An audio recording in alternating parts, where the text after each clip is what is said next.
Nah, saya tadi memikirnya bahwa bersatu dengan Allah tuh saya yang bersatu dengan Allah. Dan bagaimana kalau Allah itu memang dekat sekali dengan urat leher kita, ada bahkan di situ.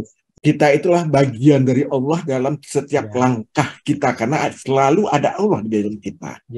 Nah, jadi bagaimana kita harus menyikapi ini dalam hidup bermasyarakat, dalam hidup beribadah kita mengabdi kepada Allah gitu, untuk tujuan ke akhirnya. Kalau perbedaan-perbedaan tentu ya kita harus menyadari bahwa perbedaan itu memang ada. Dan Allah juga menciptakan ini juga dengan perbedaan-perbedaan, dan kita suruh menghargai perbedaan. Yang penting perbedaan itu adalah perbedaan dalam hal kebenaran, bukan hal kebatilan, bukan hal kezaliman yang kita permasalahin. Nah, harusnya ada perbedaan dalam kebenaran. Nah, ini pertanyaan saya, bagaimana nih setelah kita bersatu dengan Allah? Yang pertama itu, bagaimana kita bisa bersatu dengan Allah? Yang kedua, setelah bersatu dengan Allah, bagaimana sikap kita dalam hidup ini sambil menunggu akhir hidup kita? Ya, ini konsekuensi dari kajian kita ya. Awalnya masih eksternal, ini mulai terjadi internalisasi ini kan gitu. Bagaimana nih menerapkannya gitu. Ini yang saya sebut tadi, ini dalam, ini nggak ada habisnya. Saya puluhan tahun itu melakukan proses itu ya.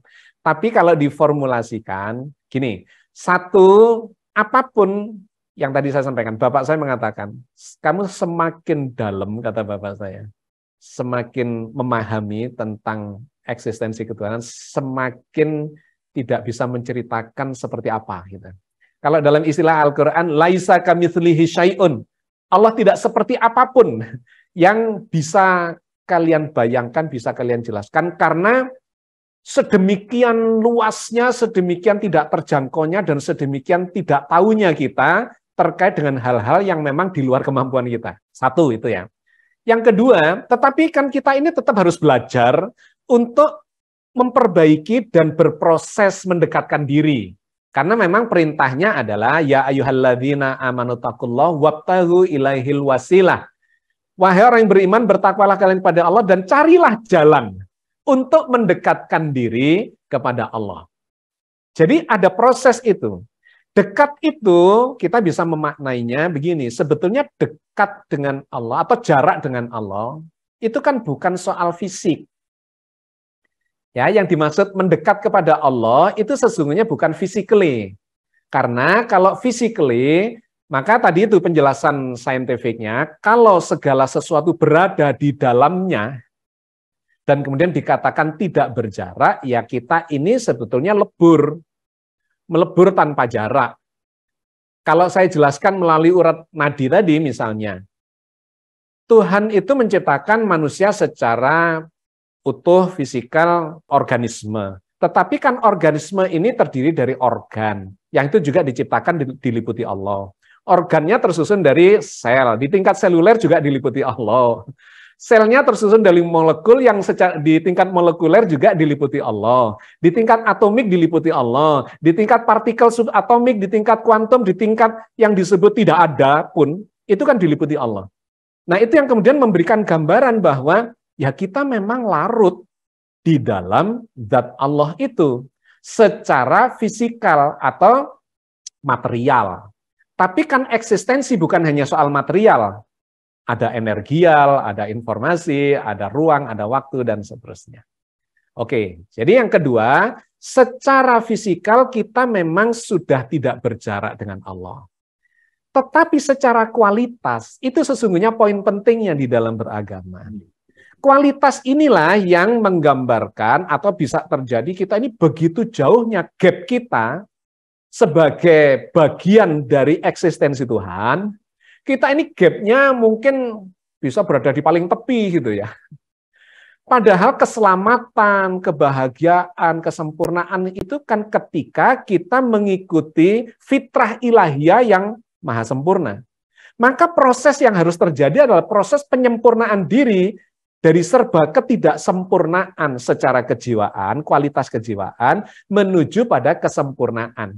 Itu pembahasannya ada di Samudra Jiwa dan Roh.